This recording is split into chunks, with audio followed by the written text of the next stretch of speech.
ਧੰਨ ਵਾਹਿਗੁਰੂ ਜੀਓ।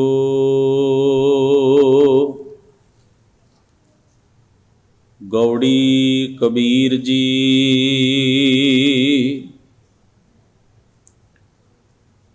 ਓਏ ਜੋ ਦੀਸੈ ਅੰਬਰ ਤਾਰੇ,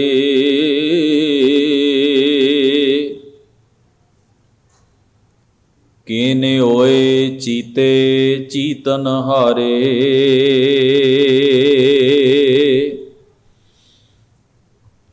ਕਹੋ ਰੇ ਪੰਡਿਤ ਅੰਬਰ ਕਾਸਿਉ ਲਾਗਾ,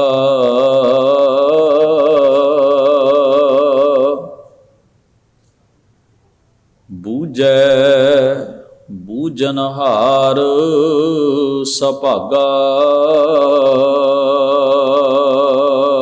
ਰਹਾਉ ਸੂਰਜ ਚੰਦ ਕਰਹਿ ਉਜਿਆਰਾ,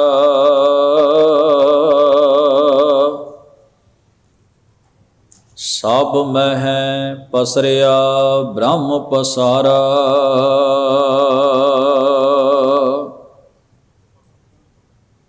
ਕਹੋ ਕਬੀਰ ਜਾਣੇਗਾ ਸੋਇ,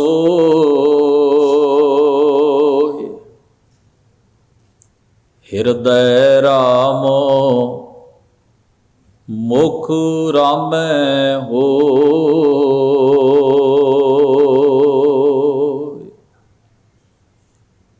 ਕਹੋ ਕਬੀਰ ਜਾਣੇਗਾ ਸੋਇ,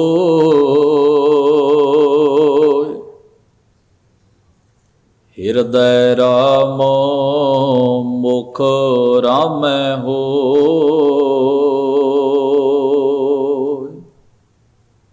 ਵਾਹਿਗੁਰੂ ਜੀ ਕਾ ਖਾਲਸਾ, ਵਾਹਿਗੁਰੂ ਜੀ ਕੀ ਫਤਿਹ। ਪਰਮ ਸਤਿਕਾਰਯੋਗ ਗੁਰੂ ਸਵਾਰੀ ਸਾਧ ਸੰਗਤ ਜੀਓ, ਵੱਡੇ ਭਾਗ ਅਕਾਲ ਪੁਰਖ ਵਾਹਿਗੁਰੂ ਜੀ ਨੇ ਬਖਸ਼ਿਸ਼ ਕੀਤੇ ਹਨ। ਗਰੀਬ ਨਵਾਜ ਮਹਾਰਾਜ ਧੰਨ ਧੰਨ ਗੁਰੂ ਗ੍ਰੰਥ ਸਾਹਿਬ ਸਤਿਗੁਰੂ ਜੀ ਦੇ ਪਾਵਨ ਦਰਬਾਰ ਦੀਆਂ ਹਾਜ਼ਰੀਆਂ ਭਰਨ ਦਾ ਇਹ ਸੁਭਾਗ ਸਮਾਂ ਆਪਾਂ ਸਭਨਾਂ ਨੂੰ ਪ੍ਰਾਪਤ ਹੋਇਆ ਹੈ। ਗੁਰੂ ਮਹਾਰਾਜ ਦੀ ਪਾਵਨ ਬਾਣੀ ਦੇ ਪਾਠ ਅਤੇ ਕੀਰਤਨ ਆਪ ਜੀ ਨੇ ਸਰਵਣ ਕਰਦਿਆਂ ਹੋਇਆਂ ਸਤਿਗੁਰਾਂ ਦੇ ਅੰਮ੍ਰਿਤਮਈ ਉਪਦੇਸ਼ ਨਾਲ ਸਾਂਝ ਬਣਾਉਣ ਦਾ ਯਤਨ ਕੀਤਾ ਹੈ।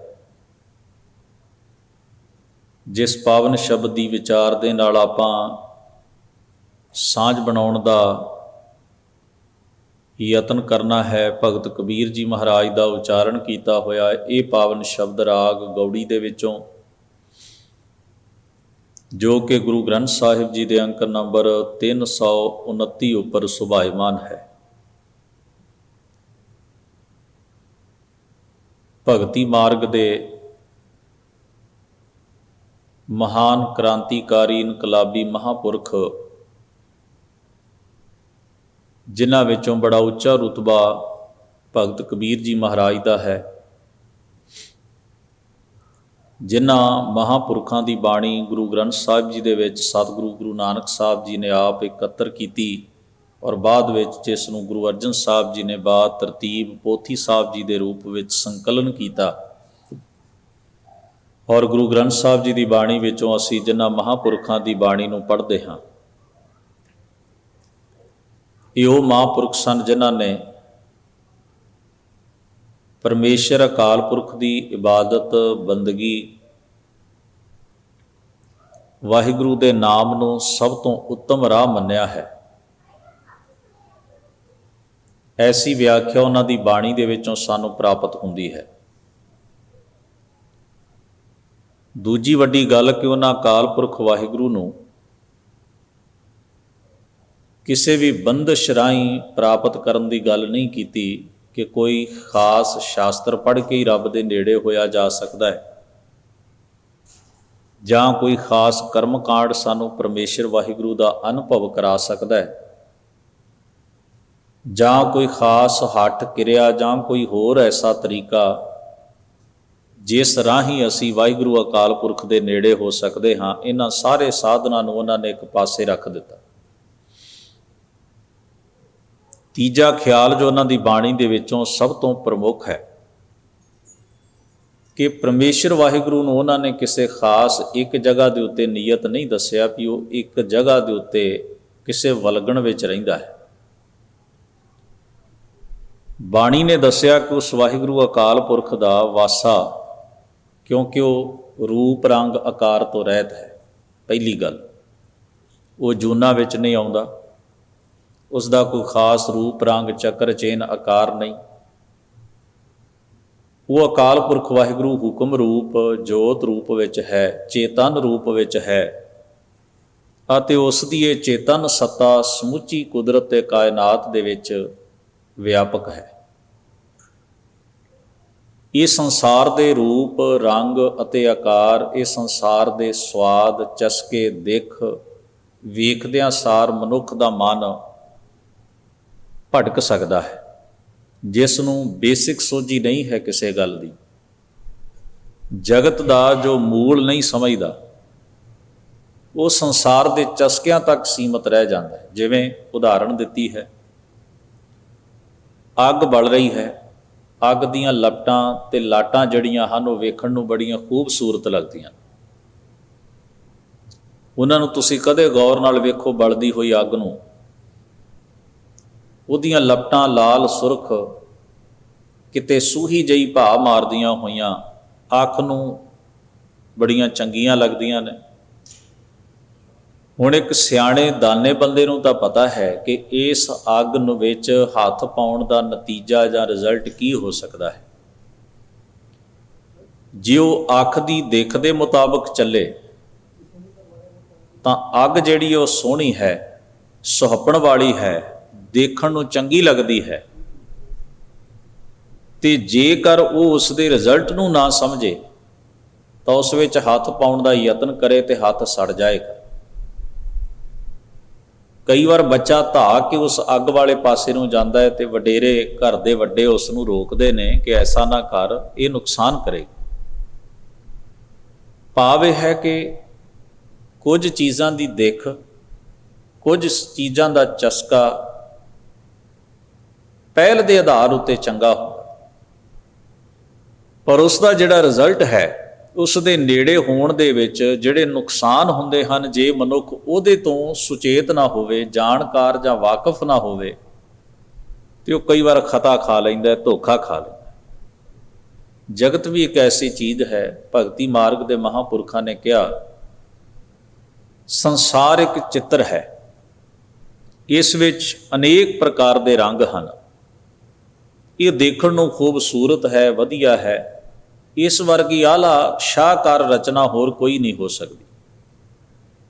ਬਾਣੀ ਦਾ ਵਾਕ ਹੈ ਭਗਤ ਕਬੀਰ ਜੀ ਮਹਾਰਾਜ ਦੀ 52 ਅੱਖਰੀ ਦੇ ਵਿੱਚੋਂ, ਕਹਿੰਦੇ ਚਚਾ ਰਚਿਤ ਚਿੱਤਰ ਹੈ ਭਾਰੀ।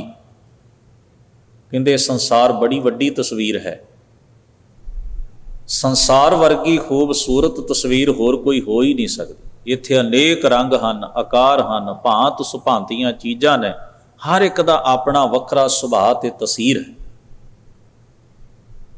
ਨਿੱਕੇ ਤੋਂ ਸੂਖਮ ਜੀਵ ਤੋਂ ਲੈ ਕੇ ਵੱਡੇ ਜੀਵ ਤੱਕ, ਇੱਕ ਨਿੱਕੇ ਜਿਹੇ ਪਦਾਰਥ ਤੋਂ ਲੈ ਕੇ ਅਣਗਿਣਤ ਪਦਾਰਥਾਂ ਤੱਕ, ਹਰ ਇੱਕ ਦੀ ਆਪਣੀ ਤਸਵੀਰ ਹੈ, ਖੂਬਸੂਰਤੀ ਹੈ, ਆਪਣੀ ਜਗ੍ਹਾ ਹੈ ਕੁਦਰਤ ਵਿੱਚ। ਐਸੀ ਵਧੀਆ ਤਸਵੀਰ ਕੋਈ ਸੰਸਾਰ ਵਿੱਚ ਬਣਾ ਸਕਦਾ ਜਿਸ ਵਿੱਚ ਹਰ ਰੰਗ ਹੀ ਮੌਜੂਦ ਹੋਵੇ, ਜਿਸ ਵਿੱਚ ਹਰ ਕਰੈਕਟਰ ਮੌਜੂਦ ਹੋਵੇ, ਜਿਸ ਵਿੱਚ ਹਰ ਕਿਰਦਾਰ ਮੌਜੂਦ ਹੋਵੇ, ਤੇ ਜਿਸ ਵਿੱਚ ਹਰ ਕਿਰਦਾਰ ਦਾ ਆਪਣਾ ਸੁਭਾਅ ਹੋਵੇ ਤੇ ਸਾਰਿਆਂ ਦੀ ਐਡਜਸਟਮੈਂਟ ਹੋਵੇ। ਜਿਸ ਨੂੰ ਗੁਰੂ ਗ੍ਰੰਥ ਸਾਹਿਬ ਦੀ ਬਾਣੀ ਵਿੱਚ ਇੱਕ ਵਾਕ ਆਉਂਦਾ ਹੈ, ਜਲ ਮਾਟੀ ਬੰਧ ਰਖਾਇਆ, ਪਾਣੀ ਤੇ ਮਿੱਟੀ ਨੂੰ ਬੰਨ੍ਹ ਕੇ ਰੱਖ ਦਿੱਤਾ ਹੈ, ਜ਼ਹਿਰ ਤੇ ਅੰਮ੍ਰਿਤ ਇੱਕ ਥਾਂ ਇਕੱਠੇ ਕਰ ਦਿੱਤੇ ਹਨ, ਵੇਖੇ ਅੰਮ੍ਰਿਤ ਬਸਾਂ ਇੱਕ ਸੰਗਾ। ਬਿਲਕੁਲ ਆਪੋਜਿਟ ਚੀਜ਼ਾਂ ਜਿਹੜੀਆਂ ਨੇ ਉਹਨਾਂ ਨੂੰ ਬੰਨ੍ਹ ਕੇ ਇੱਕ ਨਿਯਮ ਦੇ ਵਿੱਚ, ਇੱਕ ਹੁਕਮ ਦੀ ਕਿਰਿਆ ਦੇ ਵਿੱਚ ਮੇਰੇ ਅਕਾਲ ਪੁਰਖ ਵਾਹਿਗੁਰੂ ਨੇ ਸੰਸਾਰ ਦੀ ਖੇਡ ਨੂੰ ਰਚਿਆ। ਤੋ ਜਿੰਨੀ ਨੀਝ ਨਾਲ ਭਗਤ ਕਬੀਰ ਜੀ ਮਹਾਰਾਜ ਇਸ ਨੂੰ ਜਾਣਦੇ ਜਾਂ ਵੇਖਦੇ ਨੇ, ਉਹ ਕਹਿੰਦੇ ਨੇ ਚਚਾ ਰਚਿਤ ਚਿੱਤਰ ਹੈ ਭਾਰੀ, ਤਜ ਚਿੱਤਰ ਹੈ ਚੇਤੋ ਚਿਤਕਾਰੀ। ਪਰ ਤੁਸੀਂ ਕੇਵਲ ਇਸ ਦੇ ਰੂਪ ਰੰਗ ਆਕਾਰ ਤੱਕ ਸੀਮਤ ਨਹੀਂ ਰਹਿਣਾ। ਤਜ ਚਿਤਰੈ ਚੇਤੋ ਚਿਤਕਾਰੀ। ਇਸ ਦੇ ਛਲਾਵੇ ਤੇ ਭੁਲਾਵੇ ਨੂੰ ਪਾਸੇ ਰੱਖ ਕੇ ਚਿੱਤਰਕਾਰ ਨੂੰ, ਜਿਸ ਨੇ ਇਸ ਨੂੰ ਘੜਿਆ ਹੈ, ਜਿਸ ਨੇ ਇਸ ਨੂੰ ਬਣਾਇਆ ਹੈ, ਜਿਸ ਨੇ ਇਸ ਨੂੰ ਸਿਰਜਿਆ, ਉਸ ਅਕਾਲ ਪੁਰਖ ਵਾਹਿਗੁਰੂ ਦੀ ਯਾਦ ਵਿੱਚ ਜੁੜੋ। ਉਸ ਚਿੱਤਰਕਾਰ ਨੂੰ ਚੇਤੇ ਕਰੋ। ਚਿੱਤਰ ਬਚਿੱਤਰ ਇਹ ਹੈ ਅਵਚੇਰਾ। ਕਹਿੰਦੇ ਨੇ ਸੰਸਾਰ ਰੂਪੀ ਚਿੱਤਰ ਬੜਾ ਵਚਿੱਤਰ ਹੈ, ਅਚਰਜ ਰੂਪ ਹੈ, ਹੈਰਾਨੀ ਭਰਿਆ ਹੈ। ਇਸ ਦਾ ਕੋਈ ਹੱਦ ਬੰਨਾ ਨਹੀਂ, ਇਸ ਦਾ ਕੋਈ ਸਿਰਾ ਨਹੀਂ। ਇੱਕ ਬੜਾ ਵੱਡਾ ਝਮੇਲਾ ਹੈ। ਝਮੇਲਾ ਆਪਾਂ ਉਹਨੂੰ ਕਹਿੰਦੇ ਜਿਹਦਾ ਕੋਈ ਇੱਕ ਸਿਰਾ ਨਾ ਲੱਭੇ ਤੇ ਕਿਸੇ ਦੂਜੇ ਸਿਰੇ ਤੱਕ ਨਾ ਪਹੁੰਚ ਸਕੀਏ, ਜਿਹਦੇ 'ਚ ਉਲਝਣਾ ਹੀ ਉਲਝਣਾ ਹੋਣ।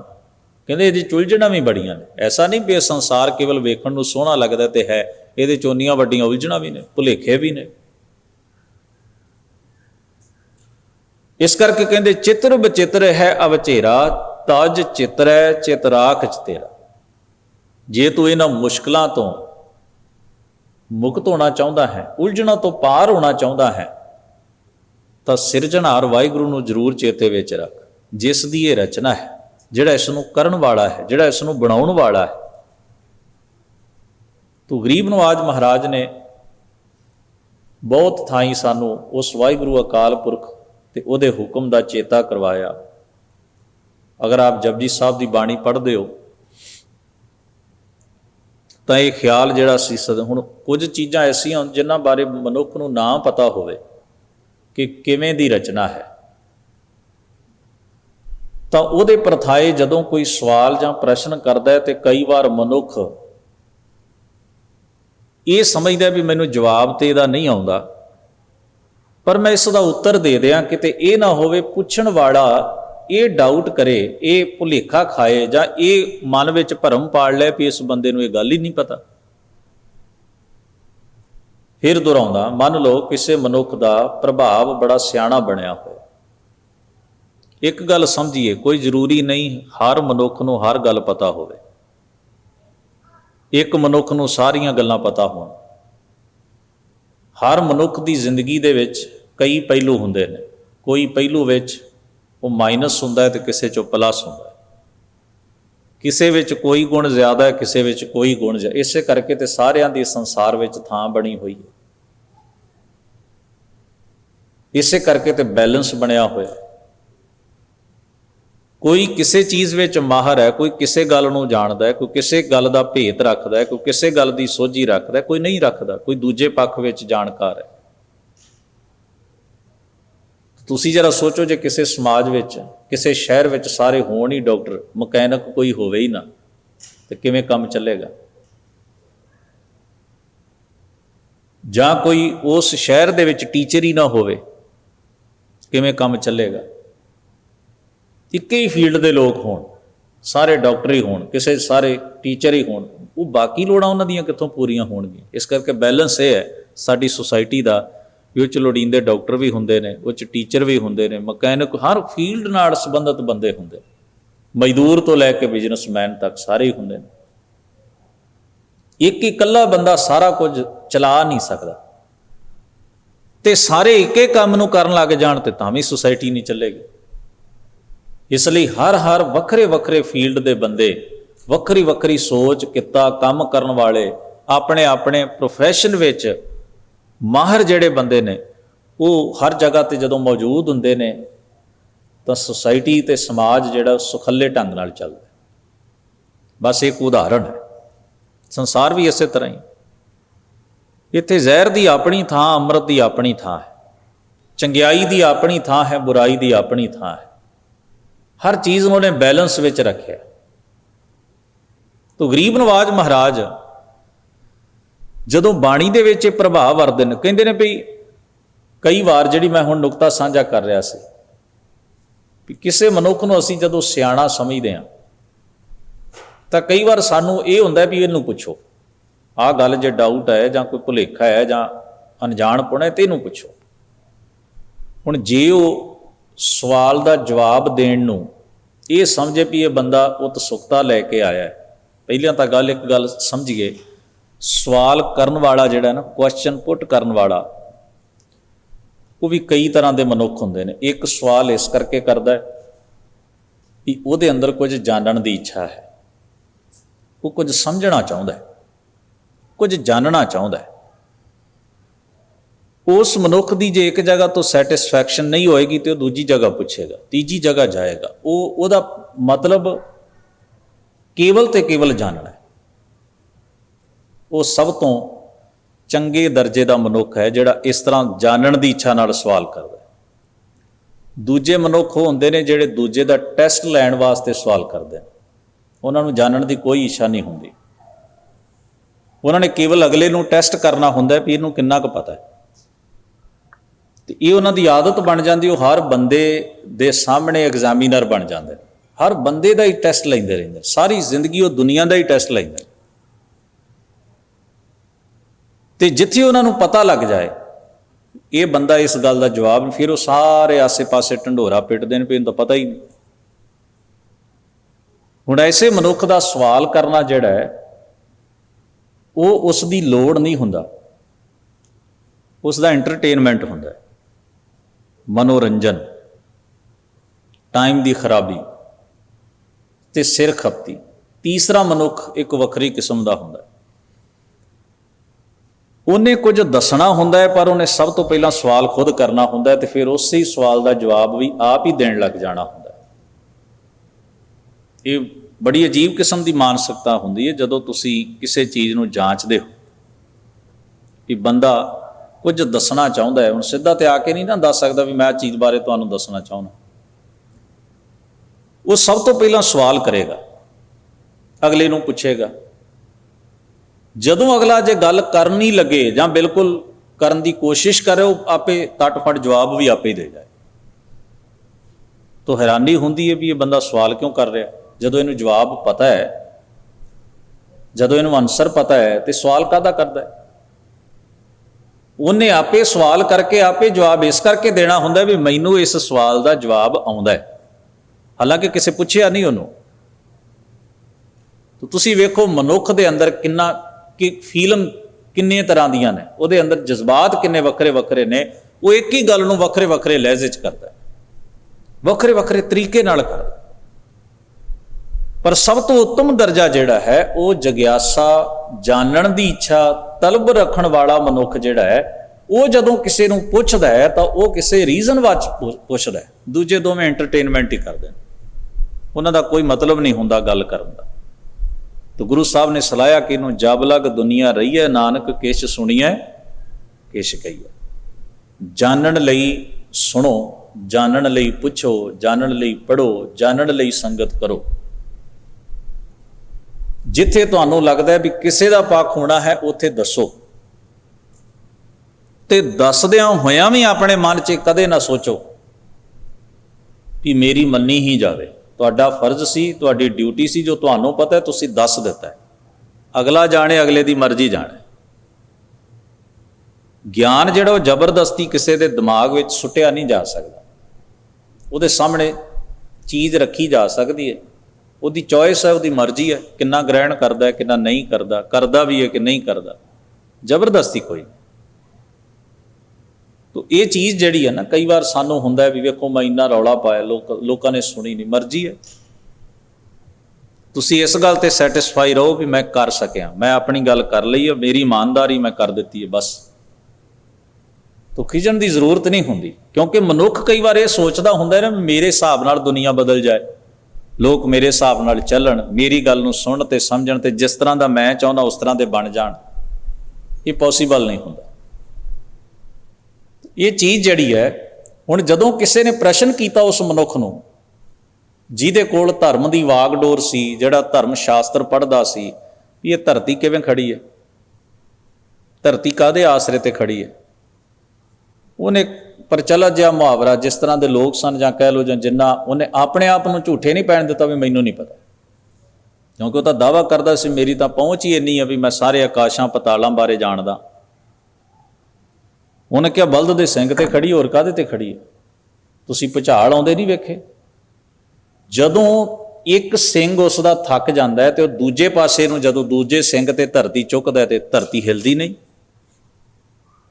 ਹੁਣ ਅਜਬ ਕਿਸਮ ਦਾ ਲੌਜਿਕ ਸੀ, ਜਿਹਨੂੰ ਬਿਲਕੁਲ ਹੀ ਕੱਖ ਨਹੀਂ ਸੀ ਪਤਾ, ਉਹਦੇ ਲਈ ਚੰਗੀ ਗੱਲ ਸੀ ਵੀ ਐਡਾ ਵੱਡਾ ਬੰਦਾ ਕਹਿ ਰਿਹਾ, ਸਹੀ ਹੋਏਗੀ ਗੱਲ। ਜਿਵੇਂ ਇਹ ਤਾਂ ਹੈ ਵੀ ਬਹੁਤ ਵੱਡੀ ਦੁਕਾਨ ਹੋਵੇ ਤੇ ਜਿਹਦਾ ਨਾਮ ਬੜਾ ਹੋਵੇ ਤੇ ਉਹ ਨਕਲੀ ਮਾਲ ਵੀ ਵੇਚਣ ਲੱਗ ਪਿਆ ਤੇ ਕਾਫੀ % ਉਹਦਾ ਨਕਲੀ ਮਾਲ ਵੀ ਨਿਕਲ ਜਾਂਦਾ, ਕਿਉਂਕਿ ਨਾਂ ਚੱਲਦਾ। ਤੇ ਸਧਾਰਨ ਜੀ ਰੇਹੜੀ ਦੇ ਉੱਤੇ ਕੋਈ ਅਸਲੀ ਚੀਜ਼ ਵੀ ਵੇਚ ਰਿਹਾ ਹੋਵੇ ਨਾ, ਤਾਂ ਬਹੁਤੇ ਬੰਦੇ ਉੱਥੇ ਖਲੋਂਦੇ, ਉਹ ਕਹਿੰਦੇ ਇਹਦੇ ਕੋਲ ਕੀ ਹੋਣਾ। ਪਹਿਲਾਂ ਤਾਂ ਦਿੱਖ ਬੰਦੇ ਨੂੰ ਪ੍ਰਭਾਵਿਤ ਕਰਦੀ ਹੈ, ਏਡਾ ਵੱਡਾ ਸ਼ੋਰੂਮ ਹੈ, ਇਹਨਾਂ ਦੀ ਐਡਵਰਟਾਈਜ਼ਮੈਂਟ ਆਉਂਦੀ ਹੈ ਹਰ ਅਖਬਾਰ ਵਿੱਚ, ਮੀਡੀਆ ਵਿੱਚ, ਹਰ TV ਉੱਤੇ, ਇਹ ਗਲਤ ਚੀਜ਼ ਕਿਵੇਂ ਰੱਖ ਸਕਦੇ ਨੇ। ਤੇ ਉਹ ਆਪਣੇ ਬ੍ਰਾਂਡ ਦੇ ਥੱਲੇ, ਆਪਣੇ ਨਾਂ ਦੇ ਥੱਲੇ, ਆਪਣੇ ਐਡਵਰਟਾਈਜ਼ਮੈਂਟ ਦੇ ਥੱਲੇ ਹੀ ਕਈ ਵਾਰ ਜਾਲੀ ਚੀਜ਼ਾਂ ਵੇਚ ਜਾਂਦੇ। ਸੰਸਾਰਨ ਤੋਂ ਗਰੀਬ ਨਵਾਜ ਮਹਾਰਾਜ ਨੇ ਉਹਨਾਂ ਲੋਕਾਂ ਦੇ ਭਰਮ ਭੁਲੇਖੇ ਨੂੰ ਖੰਡਨ ਕਰਦਿਆਂ ਇੱਕ ਵਾਕ ਬੜਾ ਬਾਕਮਾਲ ਆਖਿਆ। ਉਹਨੇ ਸਾਰੇ ਕੁਝ ਨੂੰ ਹੀ ਕਵਰ ਕਰ ਲਿਆ। ਤੁਸੀਂ ਜਪਜੀ ਸਾਹਿਬ ਦੀ ਬਾਣੀ ਜਦੋਂ ਪੜ੍ਹਦੇ ਹੋ, ਧੌਲ ਧਰਮ ਦਇਆ ਕਾ ਪੂਤ। ਗੁਰੂ ਨਾਨਕ ਸਾਹਿਬ ਨੂੰ ਕਿਸੇ ਨੇ ਪੁੱਛਿਆ ਜੀ ਇਹ ਧਰਤੀ ਕਾਹਦੇ ਤੇ ਖੜੀ ਆ? ਕਿ ਬਲਦ ਤੇ। ਅਜਬ ਗੱਲ ਸੀ। ਮਹਾਰਾਜ ਤੁਸੀਂ ਨਹੀਂ, ਹਜ਼ੂਰ ਨੇ ਕਿਹਾ ਉਹ ਧਰਮ ਰੂਪੀ ਬਲਦ, ਮਤਲਬ ਧਰਮ ਹੀ ਬਲਦ ਹੈ, ਕਿਸੇ ਬਲਦ ਦੇ ਸਿਰ ਤੇ ਨਹੀਂ ਖੜੀ, ਧਰਮ ਹੀ ਉਹ ਬਲਦ ਹੈ ਜਿਹੜਾ ਧਰਤੀ ਨੂੰ ਚੁੱਕੀ ਖੜਾ। ਇਕੱਲੀ ਧਰਤੀ ਨੂੰ ਕਿਉਂ, ਆਕਾਸ਼ ਨੂੰ। ਹੁਣ ਆਕਾਸ਼ ਸਾਡੇ ਸਾਹਮਣੇ ਚੰਦਰਮਾ ਹੈ, ਹੋਰ ਕਿੰਨੀਆਂ ਗਲੈਕਸੀਆਂ ਨੇ, ਕਿੰਨੇ ਗ੍ਰਹਿ ਨੇ, ਉਹਨਾਂ ਦੇ ਥੱਲੇ ਕੋਈ ਬੈਲ ਲਟਕਦਾ ਹੋਇਆ ਸਾਨੂੰ ਨਜ਼ਰ ਆਉਂਦਾ ਵੀ ਜਿਹਨੇ ਧਰਤੀ ਚੁੱਕੀ ਹੋਵੇ। ਇਸੇ ਨੂੰ ਤਾਂ ਕਹਿ ਰਹੇ ਨੇ ਕਬੀਰ ਜੀ ਮਹਾਰਾਜ, ਓਏ ਜੋ ਦੀਸੈ ਅੰਬਰ ਤਾਰੇ, ਕਿਨਵੇ ਚੀਤੇ ਚੀਤਨ ਹਾਰੇ, ਕੌਰੇ ਪੰਡਤ ਅੰਬਰ ਕਾਸਿਓਂ ਲੱਗ। ਆਕਾਸ਼ ਕਾਹਦੇ ਆਸਰੇ ਤੇ ਖੜਾ ਹੈ, ਸਪੇਸ ਕਿਵੇਂ ਖੜੀ ਹੈ। ਹਜ਼ੂਰ ਨੇ ਕੀ ਕਿਹਾ? ਧੌਲ ਧਰਮ। ਧਰਮ ਦਾ ਮਤਲਬ ਸਮਝੀਏ, ਲਾਅ ਆਫ ਨੇਚਰ। ਉਹ ਲਾਅ ਕਿਸੇ ਵੀ ਕਿਸਮ ਦਾ ਹੋ ਸਕਦਾ, ਉਹਦੀ ਕੋਈ ਜਿੰਨੀ ਖੋਜ ਕਰਦਾ ਜਾਏ ਉਹ ਸਮਝਦਾ ਜਾਏਗਾ ਵੀ ਆਹ ਰੀਜ਼ਨ ਹੈ, ਆਹ ਕਾਰਨ, ਆਹ ਗੱਲ ਹੈ, ਆਹ ਗੱਲ ਹੈ, ਆਹ ਗੱਲ ਹੈ, ਉਹ ਤਾਂ ਚੱਲਦਾ ਰਹੇਗਾ ਕੰਮ। ਪਰ ਗੁਰੂ ਸਾਹਿਬ ਨੇ ਇੱਕ ਸਪਸ਼ਟ ਜਿਹਾ ਸੰਕੇਤ ਦਿੱਤਾ, ਆਖਿਆ ਧਰਮ ਦੇ ਆਸਰੇ ਤੇ ਖੜੀ ਹੈ ਸਾਰੀ ਕੁੱਲ ਖਲਕਤ ਮਖਲੂਕ, ਕੁੱਲ ਕਾਇਨਾਤ, ਕੁੱਲ ਧਰਤੀਆਂ, ਜੋ ਕੁਝ ਵੀ ਹੈ ਸਭ ਧਰਮ ਦੇ ਆਸਰੇ ਦੇ ਉੱਤੇ ਹੈ। ਧਰਮ ਦਾ ਮਤਲਬ ਹੈ ਲਾਅ, ਨਿਯਮ, ਹੁਕਮ। ਇਹ ਕਿੱਥੋਂ ਪੈਦਾ ਹੋਇਆ ਧਰਮ? ਮਹਾਰਾਜ ਨੇ ਆਖਿਆ ਧੌਲ ਧਰਮ ਦਇਆ ਕਾ ਪੂਤ। ਇਹ ਦਇਆ ਦਾ ਪੁੱਤਰ ਹੈ, ਦਇਆ ਚੋਂ ਪੈਦਾ, ਵਾਹਿਗੁਰੂ ਦੀ ਮਿਹਰ ਵਿੱਚੋਂ। ਹੁਕਮ ਜਿਹੜਾ ਹੈ ਉਹ ਵਾਹਿਗੁਰੂ ਦੀ ਮਿਹਰ ਵਿੱਚੋਂ ਪੈਦਾ ਹੋਇਆ ਤੇ ਉਹਦੇ ਆਸਰੇ ਤੇ ਕੁੱਲ ਸੰਸਾਰ ਚੱਲ ਰਿਹਾ। ਸੰਤੋਖ ਥਾਪ ਰੱਖਿਆ ਜਿਨ ਸੂਤ। ਆਪਾਂ ਇਹ ਪੰਕਤੀਆਂ ਬੜੀ ਵਾਰ ਪੜ੍ਹਦੇ ਹਾਂ। ਹਜ਼ੂਰ ਨੇ ਕਿਹਾ ਸੰਤੋਖ ਜਿਹੜਾ ਥਾਪਿਆ ਹੈ ਵਾਹਿਗੁਰੂ ਨੇ, ਉਹਨੇ ਸਾਰੀ ਕੁੱਲ ਖਲਕਤ ਨੂੰ, ਕੁੱਲ ਬ੍ਰਹਿਮੰਡ ਨੂੰ, ਸਾਰੇ ਸੰਸਾਰ ਨੂੰ ਇੱਕ ਸੂਤਰ ਵਿੱਚ ਪਰੋਇਆ। ਸੰਤੋਖ ਦਾ ਮਤਲਬ ਕੀ? ਟਿਕੇ ਹੋਣਾ। ਆਪਣੀ ਸਪੇਸ ਵਿੱਚ ਜਿੰਨੀ ਤੁਹਾਡੇ ਕੋਲ ਜਗ੍ਹਾ ਹੈ ਉਹਦੇ ਵਿੱਚ ਤੁਸੀਂ ਆਪਣਾ ਵਰਕ ਕਰਨਾ, ਇੱਧਰ ਉੱਧਰ ਦਖਲਅੰਦਾਜ਼ੀ ਨਹੀਂ ਕਰਨੀ। ਅੱਗ ਆਪਣਾ ਕੰਮ ਕਰਦੀ ਹੈ, ਹਵਾ ਆਪਣਾ ਕਰਦੀ ਹੈ, ਪਾਣੀ ਆਪਣਾ ਕਰਦਾ ਹੈ, ਹਰ ਚੀਜ਼ ਆਪਣੇ ਸਿਰ ਬਸਿਰ ਘੁੰਮੀ ਜਾ ਰਹੀ ਹੈ, ਚੱਲੀ ਜਾ ਰਹੀ। ਸਾਰਾ ਕੁਝ ਆਪਾਂ ਪੜ੍ਹਦੇ ਹਾਂ ਅੱਜ ਕੱਲ੍ਹ, ਸਾਇੰਸ ਨੇ ਕਿੰਨਾ ਕੁਝ ਸਾਨੂੰ ਦੱਸਿਆ। ਸਾਰਾ ਕੁਝ ਆਟੋਮੈਟਿਕਲੀ ਰਨ ਹੋ ਰਿਹਾ। ਧਰਤੀ ਸੂਰਜ ਦਾ ਕੰਮ ਨਹੀਂ ਕਰਦੀ, ਸੂਰਜ ਚੰਦਰਮਾ ਦਾ ਕੰਮ ਨਹੀਂ ਕਰਦਾ, ਹਵਾ ਅੱਗ ਦਾ ਕੰਮ ਨਹੀਂ ਕਰਦੀ, ਅੱਗ ਹਵਾ ਦਾ ਕੰਮ ਨਹੀਂ ਕਰਦੀ। ਹਰ ਚੀਜ਼ ਆਪਣਾ ਆਪਣਾ ਵਰਕ ਕਰਦੀ, ਆਪਣੀ ਆਪਣੀ ਉਹਦੀ ਜਗ੍ਹਾ ਹੈ, ਆਪਣਾ ਆਪਣਾ ਉਹਦਾ ਸੁਭਾਅ ਹੈ, ਨੇਚਰ। ਇੱਕ ਮਨੁੱਖ ਹੀ ਹੈ ਜਿਹੜਾ ਆਪਣੀ ਸਪੇਸ ਨਹੀਂ ਸਮਝਦਾ। ਆਹ ਮੇਰਾ ਦਾਇਰਾ ਹੈ ਤੇ ਮੈਂ ਇਹਦੇ ਵਿੱਚ ਰਵਾਂ ਤੇ ਇੰਨੀ ਮੇਰੀ ਲਿਮਟ ਹੈ ਤੇ ਮੈਨੂੰ ਕ੍ਰੋਸ ਨਾ ਕਰ। ਉਹ ਹਰ ਚੀਜ਼ 'ਚ ਦਖਲਅੰਦਾਜ਼ੀ ਕਰ, ਹਰ ਚੀਜ਼ ਵਿੱਚ। ਜੋ ਉਹਦਾ ਫੀਲਡ ਨਹੀਂ ਹੁੰਦਾ ਉਹ ਉਧਰ ਵੀ ਜਾਂਦਾ ਹੈ, ਜਿੱਧਰ ਉਹਨੂੰ ਨਹੀਂ ਝਾਕਣਾ ਚਾਹੀਦਾ ਉਧਰ ਵੀ ਝਾਕਦਾ ਹੈ, ਜੋ ਉਹਨੂੰ ਨਹੀਂ ਬੋਲਣਾ ਚਾਹੀਦਾ ਉਹਦੀ ਔਕਾਤ ਤੋਂ ਬਾਹਰ ਉਹ ਵੀ ਬੋਲਦਾ। ਤੁਸੀਂ ਵੇਖੋ ਨਾ, ਹੁਣ ਬੰਦਾ ਬੰਦੇ ਨਾਲ ਥੋੜ੍ਹਾ ਜਿਹਾ ਗੁੱਸੇ, ਅਸੀਂ ਝਟਪਟ ਸਾਨੂੰ ਪਤਾ ਹੁੰਦਾ ਹੈ ਵੀ ਸਾਡੀ ਇੰਨੀ ਸਮਰੱਥਾ ਨਹੀਂ ਵੀ ਪੁਲਿਸ ਵਾਲਾ ਹੋਵੇ ਸਾਹਮਣੇ ਖੜਾ ਤੇ ਅਸੀਂ ਰੈੱਡ ਲਾਈਟ ਵੀ ਕ੍ਰੋਸ ਕਰ ਜਾਈਏ ਤੇ ਅਸੀਂ ਧਮਕੀ ਕੇ ਦਿਆਂਗੇ, ਅਸੀਂ ਤੈਨੂੰ ਮਾਰ ਦਿਆਂਗੇ, ਵੀ ਇੰਨੀ ਸਮਰੱਥਾ ਹੈ ਤੇਰੇ 'ਚ? ਲਾਈਟ ਤਾਂ ਇੱਥੋਂ ਕ੍ਰੋਸ ਨਹੀਂ ਹੁੰਦੀ, ਤੂੰ ਬੰਦਾ ਮਾਰੇਂਗਾ। ਜੇ ਮਾਰ ਵੀ ਦੇਂਗਾ ਤੇ ਬਾਅਦ 'ਚ ਰੋਏਗਾ ਕੌਣ? ਸਭ ਤੋਂ ਪਹਿਲਾਂ ਤੂੰ।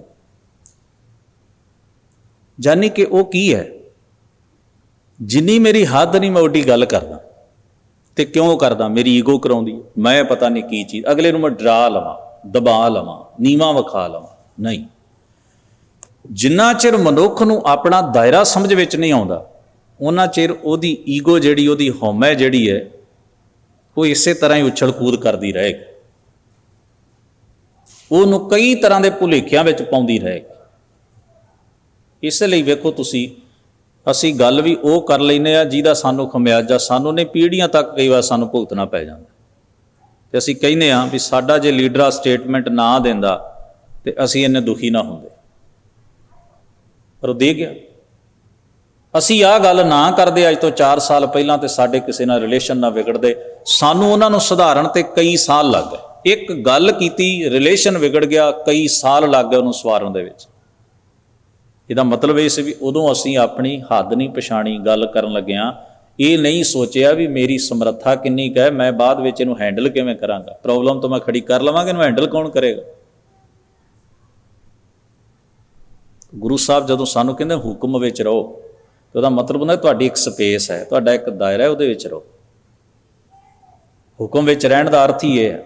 ਅੱਗ ਦਾ ਆਪਣਾ ਸੁਭਾਅ ਹੈ ਨਾ, ਹਵਾ ਦਾ ਆਪਣਾ ਸੁਭਾਅ ਹੈ ਨਾ, ਉਹ ਇੱਕ ਦੂਜੇ ਦੀ ਥਾਂ ਨਹੀਂ ਲੈਂਦੇ, ਉਹ ਆਪਣੀ ਹੱਦ ਵਿੱਚ ਨੇ, ਜੋ ਉਹਨਾਂ ਦੀ ਡਿਊਟੀ ਹੈ ਉਹ ਪੂਰੀ ਕਰਦੇ ਨੇ ਕਿਤੇ ਵੀ ਹੋਣ।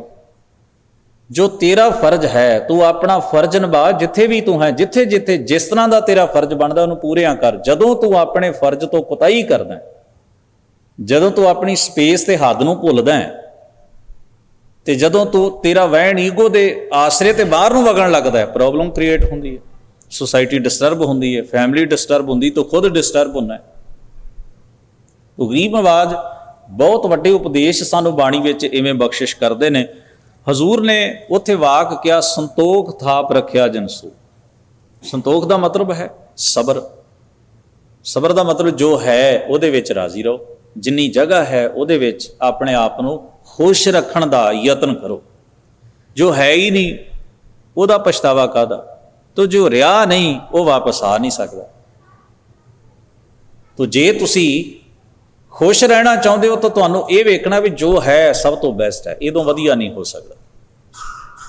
ਤੋ ਪਾਤਸ਼ਾਹ ਮਹਾਰਾਜ ਇਹਨੂੰ ਫਰਮਾਉਂਦੇ ਨੇ ਇੱਥੇ ਇਸ ਸ਼ਬਦ ਵਿੱਚ, ਕਹੋ ਰੇ ਪੰਡਿਤ, ਹੇ ਵਿਦਵਾਨ ਪੰਡਿਤ ਧਾਰਮਿਕ ਆਗੂ, ਇੱਕ ਗੱਲ ਦੱਸ, ਅੰਬਰ ਕਾਸਿਓ ਲਾਗਾ। ਇਹ ਸਪੇਸ, ਇਹ ਅੰਬਰ, ਇਹ ਸਾਰਾ ਕੁਝ ਜੋ ਕੁਝ ਵੀ ਸਾਨੂੰ ਵਿਖਾਈ ਦਿੰਦਾ ਹੈ, ਇਹ ਕਾਹਦੇ ਆਸਰੇ ਤੇ ਹੈ? ਇਹਨੂੰ ਆਸਰਾ ਦੇਣ ਵਾਲਾ ਕੌਣ ਹੈ? ਬੂਝੈ ਬੂਝਨਹਾਰ ਸੁਭਾਗਾ। ਭਗਤ ਜੀ ਨੇ ਆਪ ਹੀ ਉੱਤਰ ਦਿੱਤਾ, ਕਹਿਣ ਲੱਗੇ ਕੋਈ ਸੁਭਾਗਾ, ਚੰਗੇ ਭਾਗਾਂ ਵਾਲਾ, ਉੱਜਲ ਮੱਤ ਵਾਲਾ ਹੀ ਇਸ ਭੇਤ ਨੂੰ ਬੁੱਝਦਾ ਹੈ। ਜੇ ਇਹ ਭੇਤ ਮਨੁੱਖ ਦੀ ਸਮਝ ਵਿੱਚ ਨਾ ਆਇਆ ਤੇ ਮਨੁੱਖ ਆਪਣੀ ਹਉਮੈ, ਆਪਣੇ ਹੰਕਾਰ, ਸਵਾਰਥ ਤੇ ਅਗਿਆਨਤਾ ਦੇ ਆਸਰੇ ਤੇ ਖੁਆਰ ਹੁੰਦਾ ਰਹੇ। ਫਿਰ ਆਰੰਭ ਦੇ ਵਾਕ ਵਿੱਚ ਉਹਨਾਂ ਕਿਹਾ, ਉਹ ਇਹ ਜੋ ਦੀਸਾ ਅੰਬਰ ਤਾਰੇ, ਇਹ ਜਿਹੜੇ ਆਕਾਸ਼ ਤੇ ਤਾਰੇ ਤੇ ਹੋਰ ਸਾਰਾ ਕੁਝ ਸਾਨੂੰ ਨਜ਼ਰ ਆਉਂਦਾ, ਕਿਹਨੂੰ ਇਹ ਚੀਤੇ ਚੀਤਨਹਾਰੇ? ਇਹਨਾਂ ਦਾ ਚਿੱਤਰਕਾਰ ਕੌਣ ਹੈ? ਕਿਹਨ ਬਣਾਏ? ਕੁਦਰਤ ਦੀ ਇਹ ਖੂਬਸੂਰਤੀ ਜਿਹੜੀ ਹੈ, ਤੇ ਹਰ ਇੱਕ ਆਪਣੇ ਸੁਭਾਅ ਵਿੱਚ ਚੀਜ਼ ਕੰਮ ਕਰ ਰਹੀ ਹੈ ਤੇ ਆਪਣੀ ਜਗ੍ਹਾ ਤੇ ਕੰਮ ਕਰ ਰਹੀ ਹੈ। ਏਡਾ ਵੱਡਾ ਇਹ ਬ੍ਰਹਿਮੰਡੀ ਚਿੱਤਰ ਕਿਹਨੇ ਘੜਿਆ? ਕੌਣ ਇਸ ਦਾ ਸਿਰਜਕ ਹੈ? ਕੌਣ ਇਹਦੀ ਪਲਾਨਿੰਗ ਕਰਨ ਵਾਲਾ ਹੈ? ਕੌਣ ਇਹਨਾਂ ਨੂੰ ਥਾਂ ਸਿਰ ਰੱਖ ਕੇ ਚਲਾਉਣ ਵਾਲਾ ਹੈ? ਫਿਰ ਅਗਲੇ ਬੰਦ ਵਿੱਚ ਕਹਿੰਦੇ ਹਨ, ਸੂਰਜ ਚੰਦ ਕਰੇ ਉਜਿਆਰਾ। ਸੂਰਜ ਤੇ ਚੰਦਰਮਾ ਉਜਿਆਰਾ ਚਾਨਣ ਕਰ ਰਹੇ ਨੇ। ਸਭ ਮੈਂ ਪਸਰਿਆ ਬ੍ਰਹਮ ਪਸਾਰਾ। ਕਹਿੰਦੇ ਕੀ ਸੂਰਜ, ਕੀ ਚੰਦਰਮਾ, ਕੀ ਧਰਤੀ, ਸਾਰੇ ਬ੍ਰਹਿਮੰਡ ਵਿੱਚ ਇੱਕ ਬ੍ਰਹਮ ਦਾ, ਸੱਚ ਦਾ ਹੀ ਪਸਾਰ ਹੈ, ਚੇਤਨ ਸੱਤਾ ਦਾ ਹੀ ਪਸਾਰ ਹੈ, ਵਾਹਿਗੁਰੂ ਦੇ ਹੁਕਮ ਦਾ ਹੀ ਪਸਾਰਾ ਹੈ। ਉਸ ਤੋਂ ਬਿਨਾਂ ਕੋਈ ਦੂਜੀ ਚੀਜ਼ ਨਹੀਂ। ਹੁਕਮ ਹੀ ਹੈ ਜੋ ਸਾਰੇ ਬ੍ਰਹਿਮੰਡ ਨੂੰ ਚਲਾ ਰਿਹਾ, ਕੁੱਲ ਕਾਇਨਾਤ ਨੂੰ ਚਲਾ ਰਿਹਾ। ਸਭ ਮੈਂ ਪਸਰਿਆ ਬ੍ਰਹਮ ਪਸਾਰਾ। ਫਿਰ ਫਰਮਾਉਂਦੇ ਨੇ, ਕੋ ਕਬੀਰ ਜਾਣੇਗਾ ਸੋਏ। ਇਹ ਕਬੀਰ ਆਖ, ਉਹੀ ਜਾਣ ਸਕੇਗਾ ਇਸ ਭੇਤ ਨੂੰ।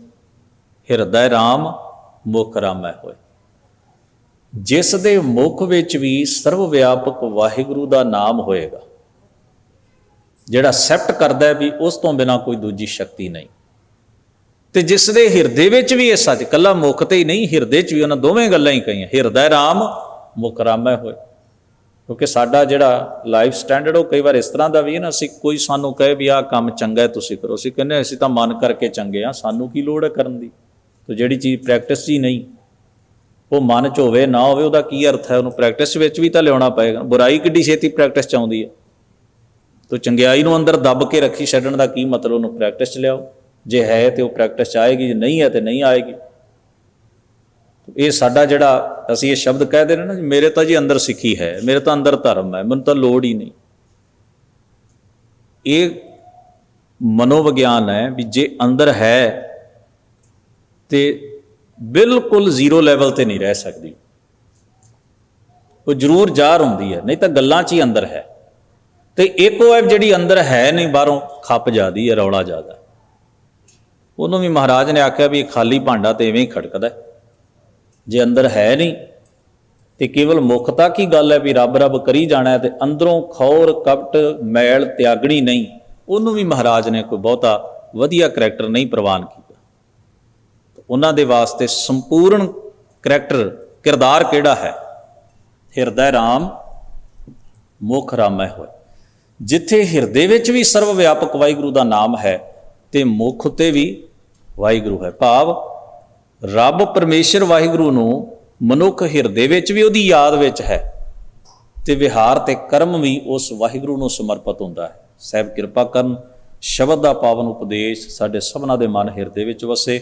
ਮਹਾਰਾਜ ਹੋਈਆਂ ਭੁੱਲਾਂ ਦੀ ਖਿਮਾ ਬਖਸ਼ਿਸ਼ ਕਰਨ। ਅਦਬ ਸਹਿਤ ਗੁਰੂ ਫਤਿਹ ਨਾਲ ਸਾਂਝ ਬਣਾਈਏ। ਵਾਹਿਗੁਰੂ ਜੀ ਕਾ ਖਾਲਸਾ, ਵਾਹਿਗੁਰੂ ਜੀ ਕੀ ਫਤਿਹ।